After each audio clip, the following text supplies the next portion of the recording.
요한계시록 네 번째 강의를 우리 시작하겠습니다. 오늘 말씀은 에베소 교회와 라오디게아 교회라는 제목으로 이야기를 하겠습니다. 에베소 교회와 라오디게아 교회. 오늘의 본문은 계시록 2장 1절에서 7절의 말씀인데 본문을 우리가 강의하면서 하나하나 읽도록 하겠습니다. 먼저 우리 계시록 1장 20절입니다. 내 본 것은 내 오른손에 7별의 비밀과 7금 촛대라. 7별은 7교회의 사자요 7 촛대는 7교회니라 그랬습니다. 저는 그런 생각을 해요. 왜 하나님께서는 하필 7 촛대와 교회를 동일시했을까라는 생각을 하게 됩니다. 교회는 촛대 같아야지. 이렇게 보면은 떡상도 있고 분향단도 있고 휘장도 있고 지성소도 있는데 하나님께서는 굳이 교회를 7 촛대에 비교해서 하시는 이유가 분명히 있을 거라고 생각을 합니다. 그래서 이 세상에 있었던 모든 교회들을 7교회로 대표한다는 것도 매우 의미가 있어요. 그래서 7교회와 7 촛대는 동일한 숫자를 가지고 있고 둘 사이에 어떤 동질성의 비밀을 가지고 있지 않을까라는 생각을 하게 됩니다. 그럼 여러분 보면은 다양한 모습의 7 촛대가 나오는데 7 촛대는 7교회라 그랬어요. 그래서 여러분이 보시면은요, 7 촛대를 굳이 번호를 매기면은요, 1번, 2번, 3번, 4번, 5번, 6번, 7번이 있잖아요. 그게 각각의 교회를 상징한다는 것입니다. 그래서 에베소 교회가 1번이겠죠. 제일 먼저 나오니까. 여러분 동의하시죠? 두 번째 교회는 서머나 교회일 겁니다. 세 번째 교회는 버가모 교회고, 네 번째 교회는 두아디라 교회고, 다섯 번째 교회는 사대 교회고, 여섯 번째 교회는 빌라델피아 교회고, 일곱 번째 교회는 라오디게아 교회죠. 근데 여러분이 유심히 보시면은요, 이것이 1번과 6번이 연결되어 있다는 것을 여러분이 보시게 될 겁니다. 그죠? 그리고 2번과 6번이 연결되어 있음을 여러분이 확인할 수가 있어요. 그리고 3번과 4번이 3번과 5번이 연결되어 있고 4번은 연결된 것이 없게 이렇게 되어 있어요. 이것은 분명히 하나님께서는 우리에게 뭔가 비밀을 이 안에 담고 있음을 분명히 알고 있는 것 같아요. 여러분이 그래서 제가 오늘 에베소 교회와 라오디게아 교회를 같이 오늘 제목에 넣은 이유를 여러분이 아실 겁니다. 왜냐하면은 1번과 7번이 연결되어 있기 때문에 김일환 목사가 오늘 1번과 7번 에베소 교회와 라오디게아 교회를 동일시해서 오늘 설명하려나 보다라는 생각을 여러분이 하시게 되겠죠, 그죠? 이걸 보면은요, 실제로 그런가 안 그런가 보면 놀랍게 그렇다는 것입니다. 그래서 여기 보면은 에베소 교회와 여기 라오디게아 교회는 명백히 평행을 이루고 있어요. 조금 아까 우리가 살펴본 것처럼. 그런데 에베소 교회는 처음 사랑을 잃어버린 교회라는 걸 여러분 아시잖아요. 근데 라오디게아 교회는 뜨뜻미지근하고 율법주의의 위험에 빠져가지고 여러분 뜨거운 거는 항상 미지근한 거는 여러분 아시죠? 뜨거웠다가 미지근해지지 차가웠다가 미지근해지는 법은 없어요. 마치 에베소 교회와 똑같지 않습니까? 에베소 교회도 사랑이 뜨거웠다가 식었지만은 라오디게아 교회도 뭔가 믿음이 뜨거웠다가 미지근해지잖아요. 같잖아요, 그죠? 여러분 그래 안 그래요? 그리고 두 교회는 하나님으로부터 책망을 받는 것도 비슷한데 두 교회는 서로 평행적인 영적 수준을 가지고 있었습니다.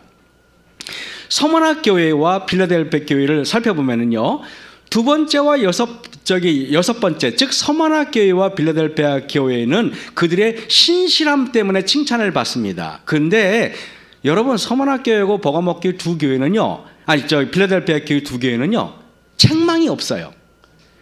성경에서 7교회 중에서 칭찬만 받는 교회는 놀랍게 서머나 교회와 빌라델피아 교회인데 두 교회가 연결되어 있어가지고 평행 구조를 이루고 있습니다.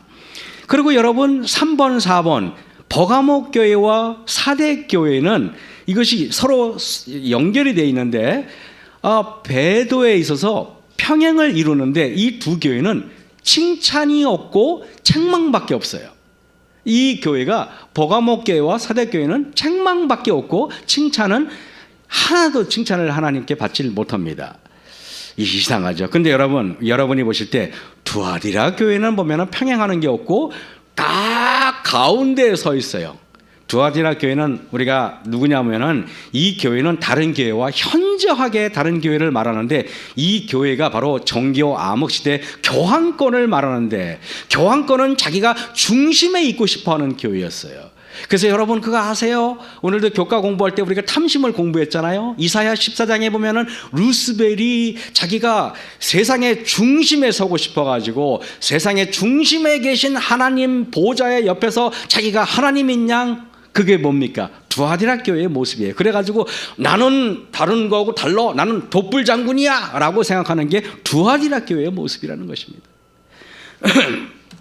여러분, 일곱 숫대와 연결된 교회를 일곱 교회 카이아짐 다이아그램으로 제가 만들어 봤어요. 그랬더니 에베소 교회와 라우디게 교회, 서머나 교회와 빌라델피아 교회, 버가모 교회와 사대 교회인데 이렇게 그려놓으니까 여러분이 이해하시기가 더 쉽죠, 그죠?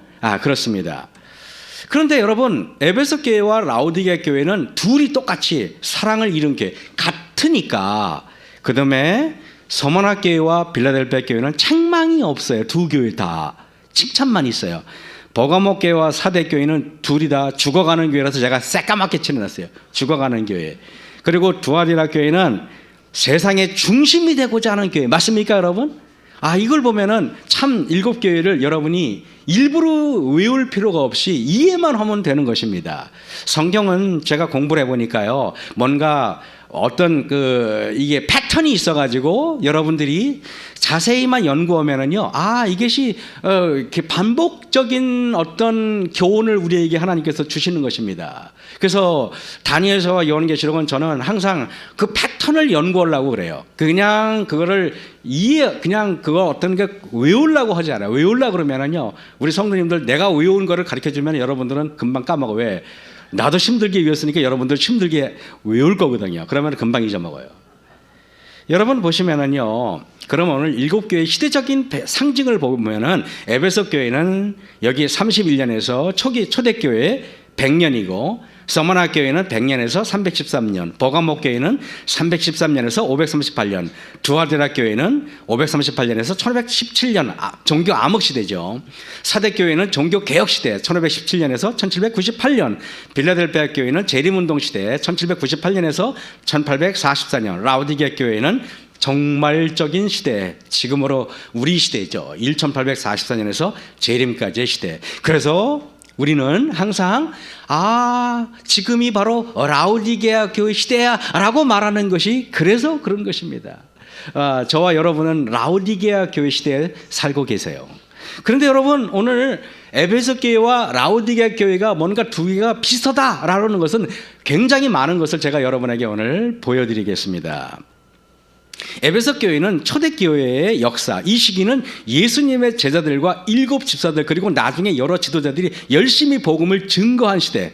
여러분, 에베소 교회는 어떤 교회인지 알아요? 예수님과 제자들이 세운 교회가 에베소 교회예요. 에베소 교회는 어마어마한 특권을 받은 교회예요. 사도들이 만든 교회라니까요. 에베소 교회는요. 이것은 굉장한 특권이죠. 그래서 여러분, 하나님께서는요, 제가 이걸 보면서 계시록 1장 10절에 보면은 우리 하나님은 에베소, 버가모, 두아디라, 사대 이렇게 쭉 보면은 하나님은 모든 교회의 모든 형편을 알고 아노니. 저는 이걸 보면서 저는 가끔 오늘 교과 공부를 저 방에서 했는데 가끔 저는 교과 공부를 할 때 우리 집사님들의 그 공부해온 모습이나 발표하는 모습을 보면 감동을 받아요.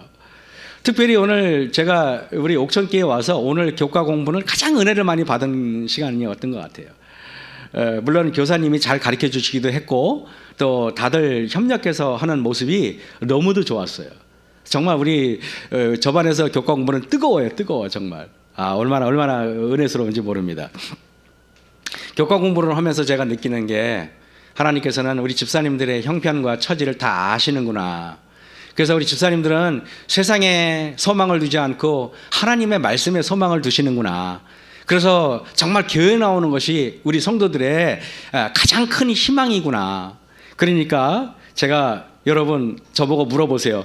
목사님 빵을 만드는 게 쉬워요? 설교 준비하는 게 쉬워요? 한번 물어보세요. 그러면 제가 어떤 게 쉬울 것 같아요? 빵 만드는 게 100배는 쉬워요. 어제도 뭐 4시간도 채 못 잤거든요. 왜냐하면 최선을 다해야지 우리 성도들에게 설교를 해야 되는 입장이니까. 여러분 이해하시죠? 무슨 말인지.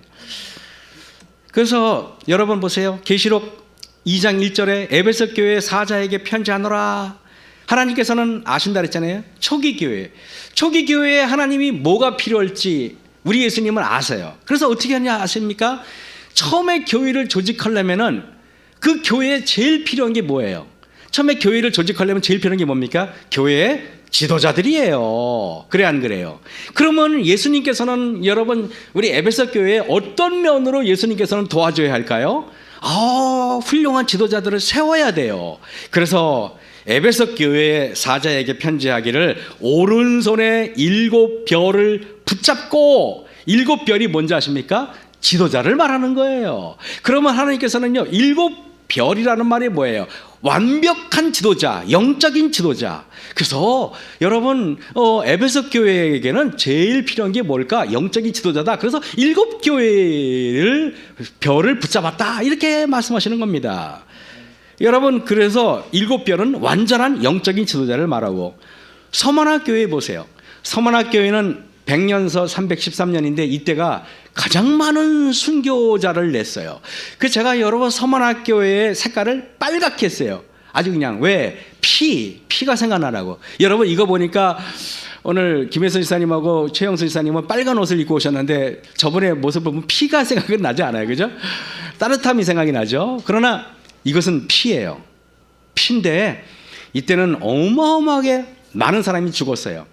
여러분 죽음을 앞둔 성도들에게 우리 예수님은 어떤 모습이었을까요? 내가 죽었지만 살았노라, 부활의 모습이 아닐까요? 그래서 서만학교회는 2장 8절에 서만학교회 사자에게 편지하라, 처음이며 마지막이요 죽었다가 살아나신 이가, 이렇게 나오는 것입니다. 이거는 너무나 은혜스럽지 않습니까 여러분? 정말 죽음을 앞둔 우리 성도들에게 우리 예수님은 네가 앞으로 순교당할 거지만 걱정하지 마, 내가 부활했듯이 너희들 부활시킬 거야 라는 하나님의 따스함이 있는 것입니다. 그리고 여러분 버가모 교회를 보시면은요, 버가모 교회는 세속화된 교회예요. 그때 콘스탄누스 황제 이후에 종교가 이방 종교가 밀물듯이 교회에 들어왔어요. 여러분 세속화된 교회에 필요한 게 뭘까요? 정결해져야 돼요. 그죠? 정결케 돼야 돼요. 여러분 정결케 되는 방법이 뭔지 알아요? 정결케 되는, 교회가 세속화됐다 그러면, 내 자신이 세속화됐다 그러면 내 자신이 거룩해지고 순결해지는 방법이 뭐밖에 없는지 알아요? 하나님의 말씀밖에 없는 거예요. 그게 하나님 말씀은 성령의 검이잖아요. 그래서 버가모 교회 사자에게 편지하라, 좌우에 날선 검을 가지신 이가. 여러분 적절합니까? 적절하잖아요. 그래서 좌우에 날선 검인 것입니다. 그리고 두아디라 교회는요 암흑시대예요. 요거를 우리가 역사책에 보면은 종교 암흑시대다 이렇게 얘기를 해요. 암흑시대에는 여러분 뭐가 필요합니까? 환한 빛이 필요하죠. 그래서 예수님께서는요 두아디라 교회 사자에게 편지하기를 그 눈이 불꽃 같고 그 발이 빛난 주석과 같다 그러는 것입니다. 우리 예수님께서는, 오늘 제가 이 얘기를 드리는 이유는 우리 옥천교회 성도님들 한 분 한 분마다의 형편과 처지가 다 달라요. 교회에 와서 무릎을 꿇고 흘리는 눈물의 그 의미가 다르다는 것입니다. 그럴 때 여러분, 우리 예수님은 여러분 절대 외면하지 않는다는 것입니다. 너희들이 그런 아픔이 있어? 내가 너희들을 치료해 줄 거야 라는 그런 게 있어요. 그죠? 그래서 저는 여러분들에게 정말 우리가 예수님을 믿는 한 절대 낭망할 필요가 없다는 것입니다. 그래서 우리 예수님 말로, 여러분 종교 암흑시대에 예수님께서는 불꽃 같다, 발이 빛난 주석과 같다, 이 말이 뭡니까? 예수님은 눈에서 라이트가 나오고 발에서 라이트가 나오고 온몸에서 빛이 나는데, 그러면 이 암흑천지를 환하게 내가 비치겠다, 이런 예수님의 의미가 있는 것입니다. 사대교회는 종교개혁 시대예요. 여러분 종교개혁을 하려면 뭐가 필요해요? 종교개혁을 하려면 여러분 루터 같은 사람, 찌빙글리 같은 사람, 그 다음에 칼빈 같은 영적인 지도자가 필요합니까? 그래서요, 사대교회 사자에게 편지하기를 하나님의 일곱 영이 뭐예요? 성령 충만한, 완벽하게 성령 충만한 사람들을 내가 붙잡고 있다, 내가 주겠다, 이런 얘기 아닙니까? 그 사람이 바로 마틴 루터 같은 사람이에요. 찌빙글리 같은 사람이에요. 그 사람들이. 그리고 왈덴스인들입니다. 그래서 또 보면은 빌라델피아 교회는요, 재림운동이에요. 여러분, 재림운동. 막 예수님이 재림에, 이 재림운동은 왜 재림운동이 일어났어요? 여러분, 재림운동은요, 그 윌리엄 밀러가 다니엘서를 공부하다 보니까, 어느 날 다니엘서 공부하다 보니까, 예수님이 재림하는 것 같아. 그래서 그 당시 빌라델피아 교회 시대에 여러분, 다니엘서와 요한계시록을 연구하는 엄청난 붐이 일어났어요. 다니엘서와 요한계시록을 연구하면 여러분, 왜 우리가 예언을 공부합니까? 이것은요, 하늘 가는 문을, 하늘 가기 위해서 연구하는 거 아닙니까? 재림은 하늘 가는 거잖아요. 그래서 여러분, 빌라델피아 교회 사자에게 편지하기를 거룩하고 진실하사 다윗의 열쇠, 이 열쇠는 무슨 열쇠예요? 하늘 문을 여는 열쇠. 열면 닫을 사람이 없고 닫으면 열 사람이 없는 열쇠. 계시록을 말하는 거예요. 다니엘서를 말하는 거예요. 진리를 말하는 거예요. 그래서 이 시기는 재림운동이 전 세계적으로 일어났던 시기예요. 이 시기에 성서 공회가 곳곳에 세워지고 성경이 낙엽처럼 온 세상에 퍼지던 영적인 이른비의 시기였어요. 특별히 이 시기에 다니엘과 계시록의 연구가 활발히 이루어진 시대예요. 다니엘과 요한계시록을 여러분 연구하면 제가 여러분 말씀드릴게요. 그것은 다윗의 열쇠입니다. 그것은 하늘 가는 문을 여는 열쇠입니다. 여러분들이 예언을 연구한다는 것은 하늘의 열쇠를 여는 거예요. 그렇기 때문에 제가 2023년도에 요한계시록 강의를 안식일마다 강의하는 것은 매우 의미가 있는 것입니다. 여러분, 빌라델피아 교회 다윗의 다니엘과 계시록 연구는 하늘의 비밀을 여는 열쇠고, 그 다음에 마지막 우리 시대 라오디게아 교회 종말 시대는 어떤 시대입니까? 이 시대는요, 여러분, 우리가 무엇을 바라봐요? 하늘에 새 하늘과 새 땅을 바라보고 살지 않습니까? 그래 안 그래요? 여러분이 늘 말하지만은 이 밖에 나가서 한번 주변을 살펴보세요. 하늘도 오염됐어요. 바다도 오염됐어요. 강도 오염됐어요. 땅도 오염됐어요. 그래서 여러분들은 보면서 우리나라 사람들이 제일 많이 느끼는 게 뭔지 알아요? 하나님, 새 하늘을 보고 싶어요. 새 땅을 보고 싶어요. 이렇게 그냥 미세먼지 가득한 하늘이 아니에요. 그래서 우리 이럴 때는요, 라오디게아 교회 사람들에게 필요한 것은, 그래, 내가 새 하늘과 새 땅을 창조하겠다. 그래서 충성되고 참된 증인이시여 하나님의 창조의 근본이시니가 그런 것입니다. 적절합니까? 예, 적절한 거예요. 이 시대는 예수님의 지성소 봉사 시대를 말합니다. 저사심판의 시대예요. 죄를 도말하는 사업이 이때는 필요합니다. 심판하는 이유는 우리를 영원히 죽을 수밖에 없는 사망의 몸에서 생명의 몸으로 재창조하시기 위함이에요. 우리는, 여러분, 저사심판이 왜 저사심판입니까? 여러분이 새 하늘과 새 땅에 살 수 있는 어떤 여러분들의 그런 생명의 몸으로 재창조되기 위해서 여러분들을 그렇게 하는 겁니다. 저사심판은 여러분을 죽음의 몸에서 생명의 몸으로 바꿔주는 운동이에요. 그래서 이제 에베소 교회, 다시 에베소 교회 집중 연구입니다. 오늘 왜냐하면 에베소 교회를 우리가 해야 되니까. 계시록 2장 2절입니다. 내가 네 행위와 수고와 내 인내를 알고 또 악한 자들을 용납지 아니한 것과 자칭 사도라 하되 아닌 자들을 시험하여 그 거짓된 것을 드러낸 것과 또 내가 참고 내 이름을 위하여 견디고 게으르지 아니한 것을 아노라 그랬습니다. 저는 계시록 2장 2절을 보면서 예수님께서 에베소 교회에 에베소 교회에서 어떻게 생각하는가? 알고, 에베소 교회 형편과 처지를 알고 아노라입니다. 에베소 교회는 자칭 사도라 하되 아닌 자들을 시험했어요. 처음에 교회가 설립될 때는요, 제일 문제가 되는 게 뭔지 아십니까? 교리적인 정비가 제일 시급합니다. 여러분, 교회에 교리는 그 교회의 뼈대를 이루고 기둥을 이루게 돼 있어요. 우리 제7일 안식일 예수 재림교회의 제일 중요한 건 뭔지 아십니까? 말씀의 기둥을 세우는 일이 가장 중요한 일이에요. 그래서 그 교회 담임 목사가 그 교회에 파송되면은 목회자의 가장 큰 사명이 뭔지 아십니까? 절대 교회를 이설로부터 성도를 보호하는 거예요. 성도들이 말씀으로부터 이설에 휩싸이지 않게 만드는 게 목사의 가장 중요한 일이에요. 여러분 동의하십니까? 그래서 목사가 단상은 그래서 직원이 할 때마다 우리 양화문 장로님께서 말씀하시기를 단상은 목사님 고유 권한입니다. 이렇게 늘 말씀하시는 이유가 뭔지 아십니까? 단상은 절대 직원에서 결정하지 않아요. 왜? 단상은 아무나 세우면 안 되기 때문에 그런 거예요. 실제로 어느 교회에서는요, 목사님 이 교회에 이런 분이 있는데 세웁시다. 어떤 장로님들이 주청해가지고 그 교회 정체불명의 사람을 세워가지고 교회가 홀라당 이설로 빠진 경우가 왕왕 있습니다. 장로님 그렇지 않습니까? 옛날에.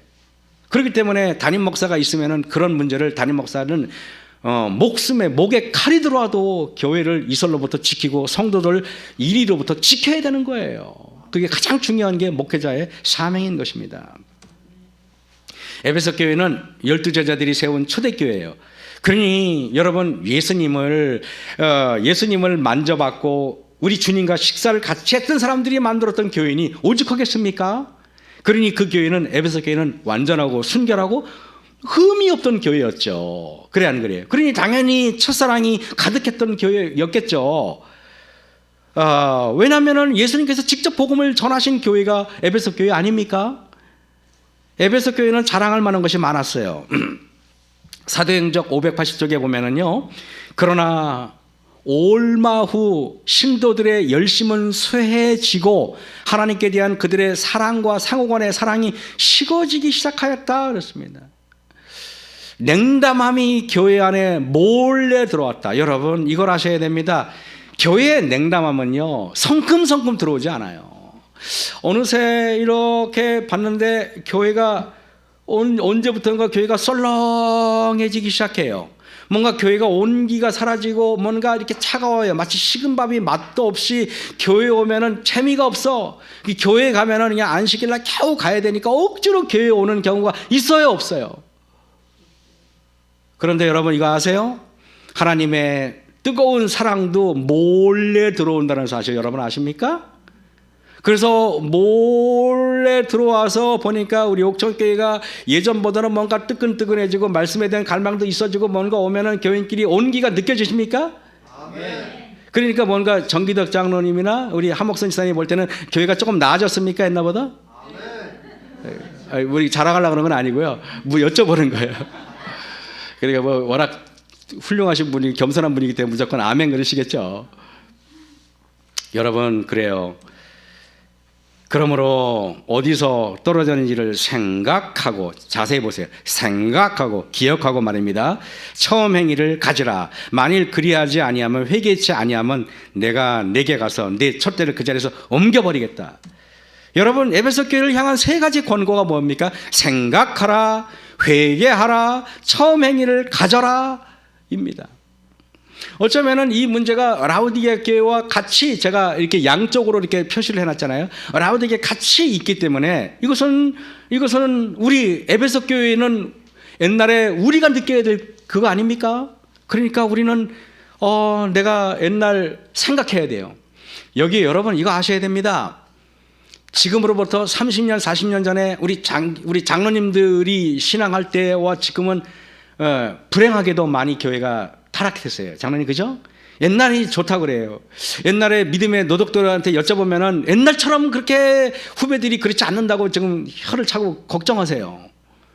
저는 사실 교회 생각할 때마다 여기 우리 장로님들이 일선에서 물러나시면은 어떡할까 하는 걱정이 앞서요.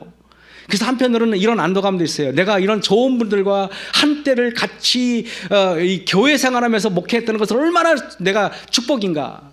젊은 목사님들을 볼 때마다 걱정이 돼요. 저 사람들 어떻게 앞으로 살 것인가. 나는 이제 은퇴하고 그냥 살며시 그분들과 같이 손잡고 나가면 그만인데 이 사람들은 어떻게 목회할 것인가. 걱정이 될 때가 있어요.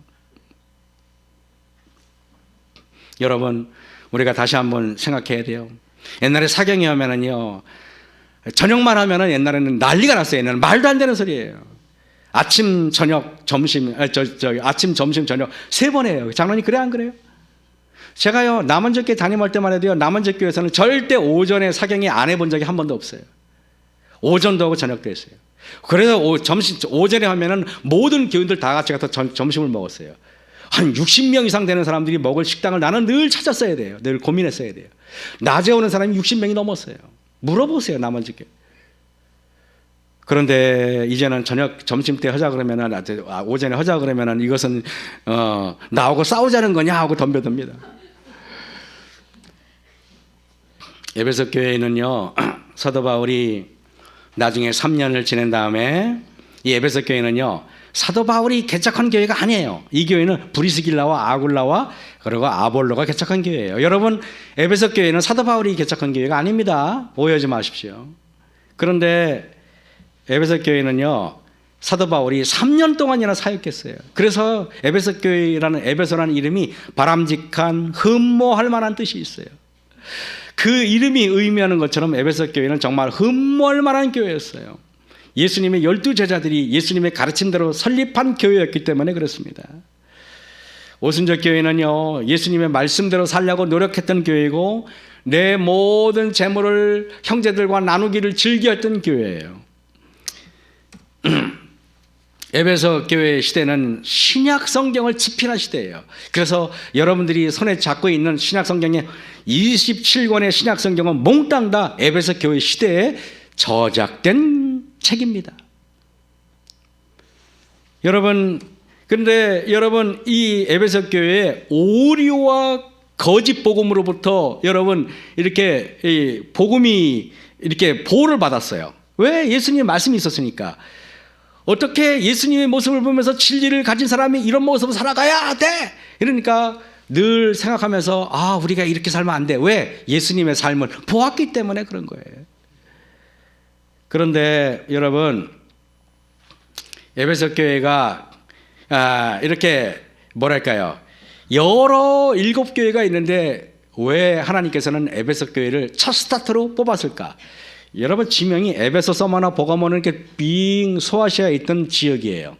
그렇기 때문에 거기 두아데라 먼저 시작해도 되고 상관없는데 왜 에베소부터 먼저 했을까? 그것은 바로 에베소서의 책에 에베소서가 맨 먼저 나와야 될 이유가 있는데 그건 제가 조금 아까 설명드리겠습니다.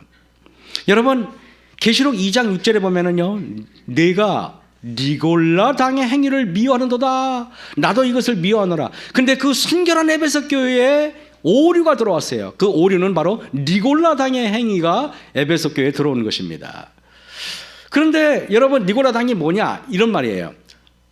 그들은 한 번 믿은 뒤에는 무슨 행동을 해도 죄가 되지 않기 때문에 구원을 잃어버리지 않는다라고 주장하는 게 그게 니골라 당이에요. 이게 맞습니까? 아니죠. 아까 그랬죠. 나도 이것을 미워하노라. 예수님은 이런 생각을 뭐라고요? 미워한다 그랬어요. 누군가가 여러분 우리가 예수님 믿기만 하면 한 번 믿으면 됐지 뭐 좀 제저도 뭐 우리가 하늘에 가는데 문제 있겠어? 라고 말하는 사람들 있잖아요. 이런 사람들은 니골라당이에요. 그러면은요 물어보세요. 나도 이것을 미워하노라. 예수님도 미워하는 짓이에요. 이것은 하면 안 되죠? 여러분 사도행전 20장에 사도 바울이 3년 동안 사역을 하면서요 그리고 에베소 교회를 떠나면서 이렇게 경고를 했어요.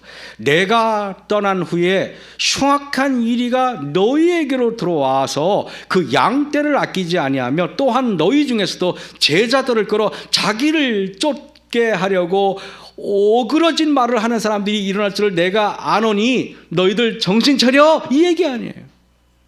아마 어쩌면은 지금 현실에 우리 재림교회를 보고 30년 전에 40년 전에 돌아가신 우리 선배들이 있으면 분명히 그랬을 겁니다. 내가 너희들에게 경고하노니 재림교회 앞으로 세속주의가 들어와가지고 앞으로 교회가 뜨뜻미지근하고 아마 사경이도 아마 대충 하려고 덤벼들 거야. 그래가지고 이제면은 사경이를 주말봉이로 때우는 교회가 그렇게 많대요. 바람직하지 않습니다. 그래서 사도 바울의 이런 염려가 에베소 4장 14절에 들어왔어요. 뭐라고 말합니까? 사도 바울이 이는 우리가 이제부터 어린아이가 되지 아니하여 사람의 속임수와 간사한 유혹에 빠져 온갖 교훈의 풍조에 밀려 요동하지 않게 하려 함이라. 여러분, 속임수가 들어왔으니까 사도 바울이 이런 얘기를 하겠죠? 그래 안 그래요? 간사한 유혹이 빠졌으니까 이런 일을 하겠죠? 그리고 온갖 교훈의 풍조에 밀려서 온갖 풍조가 교회에 밀려왔기 때문에 그랬겠죠? 니골라 당이란 그런 무엇인가? 아까 니골라 당의 행위를 미워한다 그랬잖아요. 니골라 당이란 영지주의를 믿고 있다 그래요. 여러분 한 번쯤은 들어보셨을 겁니다. 영지주의라는 말 들어보셨습니까? 영지주의는 니골라파가 주장하는 바인데 매우 나쁜 거예요. 영지주의란 뭐냐? 육체는 악할지라도 영은 항상 선하기 때문에 죄된 삶을 살아도 영이 구원받는 데는 아무런 영향을 미치지 않는다고 가르치는 거짓교리입니다. 여러분 이게 아세요? 오늘날에도 믿기만 하면 구원을 받을 것처럼 말합니다. 그래서요 서점에 뭐라고 됐습니까? 값싼 은혜와 구원에 속지 말라 이런 책이 있어요. 서점에 가면은 예수님을 인정하고 믿기만 하면 구원을 받았기 때문에 하나님의 말씀과 계명에 순종하는 삶을 살지 않아도 구원에 아무런 문제가 없다고 가르칩니다. 나는 구원받기로 예정되어 있기에 상관없다고 가르칩니다. 그래서 칼빈 신학의 중에서 제일 위험한 예정론이 있죠. 여러분 이거 아세요? 우리 예언의 신을 보잖아요. 그러면은요 신기하게 마틴 루터에 대한 언급은 그렇게 많아도 칼빈에 대한 언급은 거의 없어요. 왜냐하면 칼빈은 신학적으로 매우 빗나갔기 때문에 그래요. 칼빈의 신학이 들어온 게 여러분 우리 교회 우리나라에 제일 많은 장모모모모 교단이에요. 얘기는 하지 않겠습니다. 유튜브로 듣기 때문에 개신교에 듣기 때문에 이제 말도 함부로 못해요. 성령의 역사가 없는 거짓 복음. 여러분 이제 성령의 역사가 없는 거짓 복음이 우리 재림교회에도 밀려 들어왔어요. 그래서 제가 여러분에게 이것이 남의 얘기가 아니야. 아까 얘기했죠. 에베소 교회와 라오디게 교회는 뭐라고요? 같다 얘기했죠. 그죠? 이것이 우리 문제예요. 영지주의가 우리 재림교회에 들어왔단 말이에요. 믿기만 하면 구원받는다는 대놓고는 이렇게 얘기 안 해도요. 근데 은근히 이런 거짓 기별을 전하고 있어요. 그 다음에 여러분 구원과 멸망이 이미 결정됐다는 예정론이 있어요. 여러분 제가 깜짝 놀란 게 여러분 교회 우리 재림교회 중에 어떤 사람이 저한테 목사님 예정론이 맞지 않아요 이런 얘기 제가 들은 적이 있어요. 이게 이제 남의 얘기가 아닌 게 됐습니다. 그 다음에 이거 아세요? 한 번 구원은 영원한 구원이라는 가르침, 이게 재림교회에 지금 들어왔단 말입니다. 저는 우리 옥천교회 성도님들을 이런 이설로부터 철저하게 보호를 해야 됩니다. 영지주의로부터 니골라파로부터 우리 사랑하는 옥천교인들을 보호해야 될 의무가 담임 목사에게 있는 거예요. 사도행전 17장 11절에 베레아 사람은 데살로니가에 있는 사람보다 더 신사적이어서 간절한 마음으로 말씀을 받고 이것이 이러한가 하여 저러한가 하여 날마다 성경을 상고함으로. 여러분 사도 바울이 칭찬한 교회예요. 우리 옥천교회는 베레아 사람처럼 돼야 돼요. 베레아 사람처럼 돼야만 우리가 이설에서 안전할 수가 있는 것입니다. 날마다 성경을 상고하지 않으면 우리도 값싼 믿음으로 말하면 구원이 좋고 편해서 강사가 철이 없어가지고 그런 얘기하면 우리도 모르게 아멘 아멘 할 수가 있어요. 저는 절대 그렇게 안 했으면 좋겠어요. 말도 안 되는 소리는요 아멘 하면 안 됩니다. 아무나 아멘 하면 안 돼요. 저는요 정말입니다 여러분, 아멘 할 게 아니면 아멘 하지 마세요. 왜 단상에 올라가서 설교한다고 다 아멘 합니까? 저는 그 반대예요. 그래서 여러분이 아멘 안 하는 겁니까? 평소에?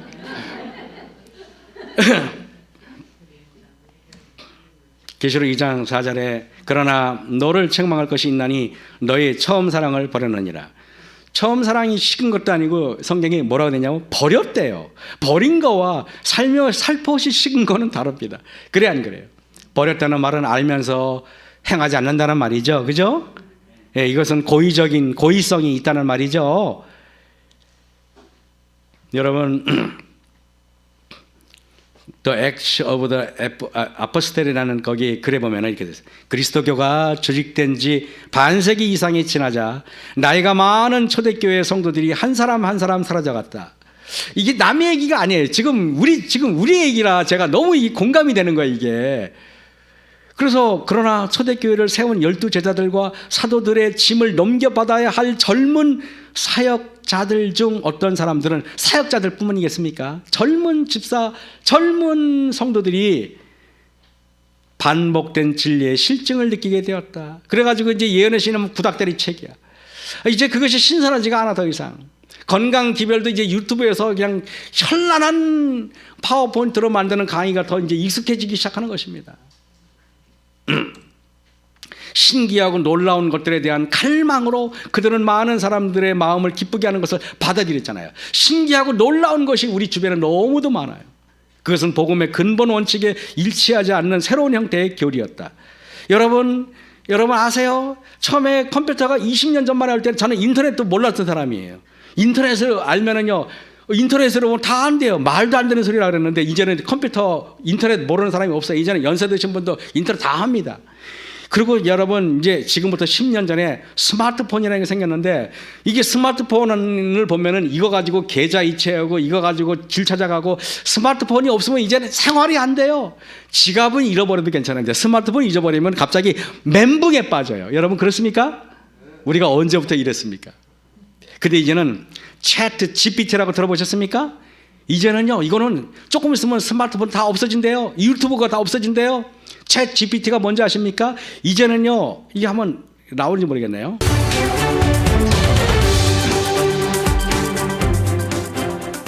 최근 챗 GPT 열풍이라고 할 만큼 관련 소식들이 쏟아지고 있습니다. 챗 GPT는 학습한 데이터로 새로운 결과물을 만들어내는 이른바 생성형 AI 기술인데요. 이런 기술은 아직은 초기 단계라고 하지만 벌써 우리 삶 속에 꽤 깊숙하게 들어와 있습니다. 먼저 임상재 기자가 취재했습니다. 안녕하세요. 죄송한데 혹시 지금 통화 가능하세요? 매주 수요일 오후 3시가 되면 68살 오하경 씨에게 어김없이 전화 한 통이 걸려옵니다. 전화는 인공지능 AI가 걸었습니다. 저번에 팔 아프시다고 하셨는데 지금은 좀 어떠세요? 사람이 아니에요. 지금도 팔이 조금 아프긴 한데 이번 주 토요일 날 병원에 가보려고 합니다. 그러시군요. 토요일 날은 교회 가야죠. 병원에 가셔서 치료 잘 받으시고 얼른 나으시길 바랄게요. 다음 주에 AI는 오 씨에게 병원은 잘 다녀왔는지 물을 겁니다. 입력된 질문과 예상된 답변에 대한 대응만 가능했던 기존 서비스와 달리 과거 통화 내용까지 기억해 대화를 이어가는 서비스. 네이버가 개발한 AI 하이퍼클로바 기술 일부입니다. 사람이 전화하는 건 아니잖아요. 나는 아직 그런 걸 못 느껴봤는데요. 사람보다 더 사람 전화 같아요. 오면은 뭐 밥 잡쌌나 뭐 이런 말이는 좋더라고요. 부산 사하구에서는 지난해 10월부터 혼자 사는 노인이나 장애인 등 취약계층 250여 명에게 AI가 일주일에 한 번씩 안부 전화를 하고 있습니다. 그전에는 직원 10명이 하던 일이었습니다. 광고 카피도 AI가 만들어냅니다. 공기청정기, 필터식, 수 탈취 필터, 스마트폰 제어라는 키워드들을 입력해서 광고 문구를 요청했습니다. 편리하고 위생적인 공기청정기. 다른 문구를 요청해보자 공기청정 기능과 초절전 기능으로 실내 공기를 상쾌하게 라면서 내용을 바꿔줍니다. 카카오가 개발한 코 GPT를 활용한 기술입니다. 네이버와 카카오의 두 가지 기술 모두 학습한 데이터를 바탕으로 새로운 결과물을 만들어내는 생성형 AI입니다. 이제는 컴퓨터가 알아서 그림 최근 그려. 이슈가 되고 있는 챗 GPT는 언어를 기반으로 한 생성형 AI 기술인데 입력된 데이터로 질문을 분석해 이제는 답하는 논문도 기존의 써주고요. 분석형 AI보다 진화된 이제는 기술입니다. 숙제도 다 해줄 수 있어요. 미국의 생성형 AI 달리는 텍스트를 그림으로 바꿔줍니다. 우주를 여행하는 고래를 입력했더니 10초도 안 돼 그림 4장을 뚝딱 그렸습니다. 그림이 금방 그려요, 컴퓨터가. 지금 생성형은 강아지 그러면 강아지 사진을 생성해 줍니다. 머릿속으로 떠오르는 거죠. 나름대로 머릿속에서 재구성을 해가지고 그걸 가지고 글을 써주기도 하고 피카소처럼 그림을 그려 그러면 하고. 피카소보다 더 잘 그립니다. 휴대전화로 찍은 영상을 점토 방식으로 바꿔달라고 입력하면 AI는 자체 학습한 내용을 바탕으로 이렇게. 요구한 형식으로 바꿔줍니다. 전 세계 빅테크 업체들이 앞다퉈 생성형 AI 개발에 뛰어들면서 2030년 시장 규모는 여러분 제가 이걸 뭐 다 보여드릴 필요는 없고요. 이렇게 교회에 새로운 문명이 막 들어오니까 젊은이들이 세상이 너무 대단해 보이거든요. 사실 근데 아무것도 아니에요, 여러분. 진짜 아무것도 아니에요. 그냥 바람처럼 날아가 버리는 아무것도 아닌데 사람들이 영세, 거기에는 생명도 없고 거기에는 아무런 것도 아닌데 사람들이 거기에 몰두합니다. 그런데 여러분, 에베소 교회는 그래서 교회가 율법적이고 사랑이 없는 형식적인 종교가 되어버렸어요. 에베소 교회들은 이단을 단호하게 응징했는데, 단호하게 응징하고 그러는데 너무 정통성을 점검하는 일에 있어 교회는 복음의 사랑적 특성을 팽개치고 결국 율법주의에 빠졌어요. 여러분, 에베소 교회가 율법주의에 빠졌듯이 우리 라우디게 교회는 어떻습니까? 율법주의에 빠져요. 율법주의에 빠지면요, 직원이가 매우 냉랭합니다. 맨날 옳고 그런 것밖에 없어요. 여러분, 항상 명심하십시오. 옳고 그런 것보다 더 중요한 거는 여러분 따뜻한 거예요. 그리고 배려하는 거예요. 상대방의 마음을 다치지 않게 하는 거예요. 그게 더 중요합니다. 교회, 여러분, 이게 무슨 사무실입니까? 여기가 무슨 우리가 회사도 아니잖아요. 그렇기 때문에 이걸 보면은요, 처음 사랑을 잃어버린 에베소 교회에게 하나님께서는 어떤 처방을 했습니까? 그래서 보면은 에베소서를 보면 돼요. 저는 에베소서를 살펴보면서 에베소 교회의 문제를 해결하려면 에베소서를 한번 확인해야겠다는 생각을 해봤어요. 그런 생각을 제가 한번 하게 된 겁니다. 그래서 어저께 자세히 보면서 봤더니 놀라운 걸 제가 발견했어요. 이게 뭘 발견했는지 아십니까? 에베소 교회 1장 3절에 보니까 그리스도 안에서라는 단어가 나와요. 1장 4절에 보니까 그리스도 안에서, 사랑 안에서, 1장 6절 사랑하시는 자 안에서. 여러분, 이거 보시면 놀랍게 3절, 4절, 6절, 7절, 9절, 10절, 11, 12, 13절 놀랍게 계속 반복되는 단어가 그리스도 안에서, 주 안에서, 예수님 안에서예요. 이것이 에베소 교회의 처음 사랑을 회복하는 유일한 방법이라는 것입니다. 저는 이걸 보면서 놀랍게 또 볼까요? 여기 보면은 1장 14절에 주 예수 안에서 20절 제가 다 찾지 않았어요. 훨씬 많은데 시간 관계상 여러분 이거 보세요. 아니, 시간 관계상 주 안에서, 그리스도 안에서, 에베소서가 여러분 6장밖에 없는데 안에서라는 말이 잔뜩 있어요. 그러면 여러분은 에베소서의 주제를 여러분 뭘로 정하고 싶어요? 그리스도 안에서, 예수님 안에서. 그것이 처음 사랑을 회복하는 유일한 방법이 아닐까요? 그렇지 않습니까, 우리가? 저는 이걸 보면서 어저께 그래서 에베소 교회를 하면서 에베소서를 연결해서 봤더니 그냥 하나님께서 그거 한번 보라고 하는 음성이 들린 듯해서 봤더니 놀라운 해답이 그 안에 있는 것입니다. 오순절 성령으로 시작된 교회가 에베소 교회예요. 그런데 여러분, 아까 에베소 교회와 라오디게 교회가 제가 평행 구조를 이룬다 그랬잖아요. 놀랍게 에베소 교회는요, 이른비 성령으로 시작된 교회면은 늦은비 라오디게 교회는 늦은비 성령으로 교회가 개혁되고 부흥되는 교회라는 것입니다. 이것이 얼마나 놀랍습니까? 그러니까 이 세상에 여러분 종교가 있는데 에베소 교회와 라오디게 교회는 이른비, 늦은비가 같이 공존하는 교회가 바로 에베소 교회예요. 이걸 보면서 부활 후 에베소 교회 예수님을 직접 목격한 숫자는 600명인데 오순절 다락방에 모여서 기도한 사람은 120명이에요. 그래서 제가 생각해 봤어요. 480명 사람도 어디 갔지? 열흘 만에. 이 열흘 만에 이 사람들도 같이 기도했어야 되잖아요. 제가 놀라운 것은 600명이 예수님이 부활했단 말이에요. 부활한 다음에 600명을 예수님이 600명에 보였어요. 그럼 여러분 같으면 나 같으면 예수님 절절 따라다닐 것 같아. 마가의 다락방에도 가겠어 안 가겠어요? 근데 그거 없잖아. 이 생각은 안 해봤죠, 그죠? 나는 그래서 480명 이분들 어디 갔어? 그래서 이걸 보면서 열흘을 기다림에 실패한 사람들, 라오디게 교회도 결국에는 기다림에 실패해서 예수님의 영접을 못하지 않을까요, 여러분? 그런 생각이 들어요. 그래서 저는 여러분들에게 우리는 예수님의 재림을 기다리자는 것입니다, 그죠? 절대 기다리는 일에 실패하지 말자는 것입니다. 이른비 성령으로 탄생된 교회라면 늦은비 성령으로 거듭날 교회가 바로 우리 재림교회예요. 맞습니까? 재림교회예요. 그래서요, 여러분, 이게 보면은 에베소 교회는 성령 충만하다가 첫사랑을 잃어버렸지만은 놀랍게 라오디게 교회는 뜨뜻미지근하다가 늦은비로 뜨거워질 교회예요. 왜냐하면 우리가 뜨겁다가 식어지는 걸로 세상이 마무리되면 큰일 납니다. 큰일 나. 그래 안 그래요?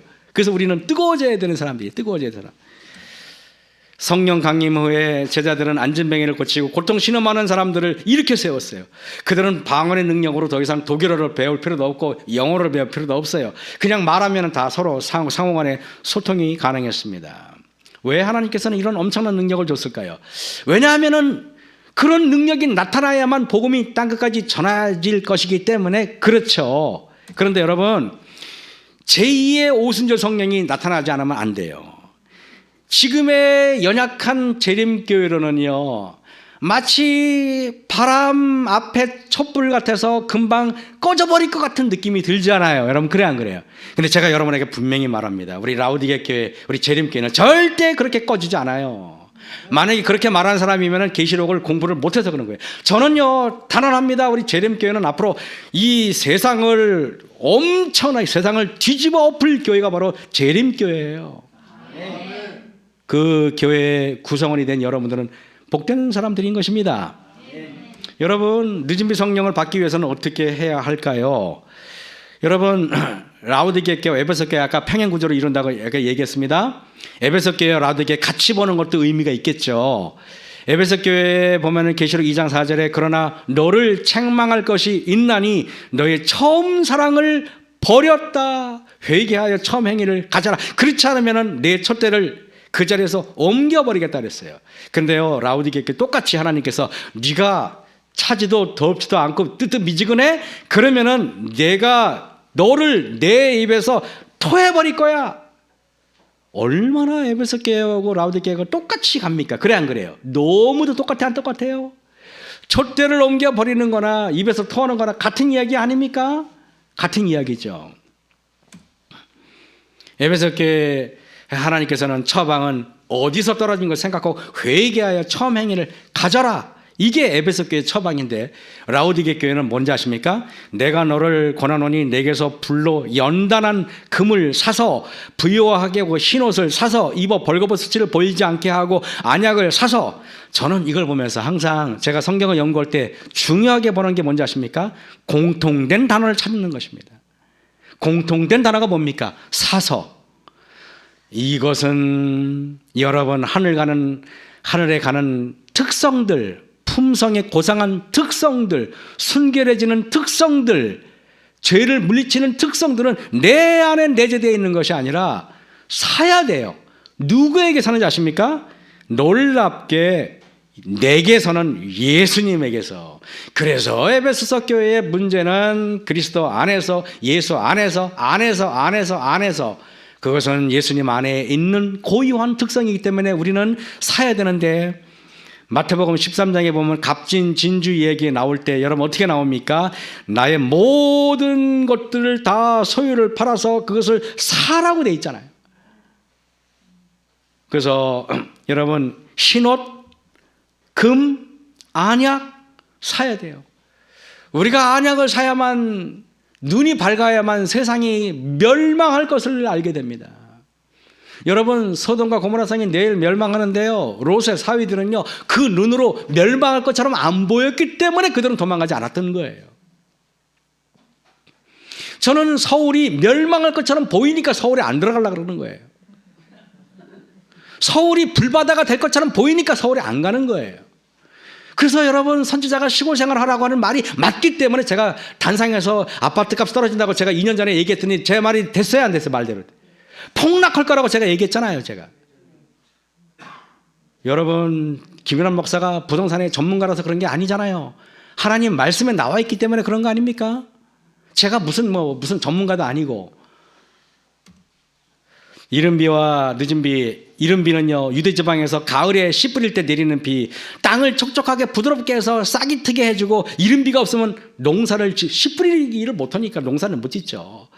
늦은비는 유대지방에서 봄이, 여러분 유대인들은요 가을에 씨를 뿌리고 봄에 추수합니다. 그러니까 우리 개념하고 달라요. 우리는 가을이 추수인데 이거 바꾸셔야 됩니다.